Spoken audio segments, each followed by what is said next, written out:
সারা দেশে কোটা সংস্কার নিয়ে চলছিল শিক্ষার্থীদের আন্দোলন। আর সেই আন্দোলনে দেশের বিভিন্ন স্থানে অগ্নিসংযোগ ও ভাঙচুর হয়ে থাকে। এই আন্দোলনে রাজধানীর যাত্রাবাড়ীতে ব্যাপক ভাঙচুর ও অগ্নিসংযোগের ঘটনা ঘটে থাকে। আর সেই সময় জনগণের জানমালের রক্ষার্থে প্রশাসনের পাশে থাকে ঢাকা ৫-এর ১৪ দলের প্রধান সমন্বয়ক হারুনুর রশিদ মুন্না। দলীয় নেতাকর্মীদের নিয়ে এই অগ্রণী ভূমিকা পালন করেন তিনি।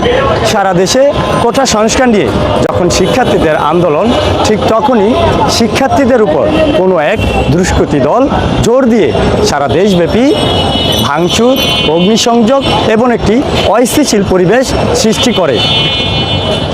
রাজধানীর যাত্রাবাড়ীতে যখন আন্দোলনে জনজীবন অস্থিতিশীল একটি পরিবেশ সৃষ্টির রূপ ধারণ করে, ঠিক তখনই জনগণের জানমালের স্বার্থে প্রশাসনের পাশে থেকে ঢাকা ৫-১৪ দলের প্রধান সমন্বয়ক জনাব হারুনুর রশিদ মুন্না জনগণের জানমালের স্বার্থে দলীয় নেতাকর্মীদের নিয়ে রাজপথে অবস্থান নেন।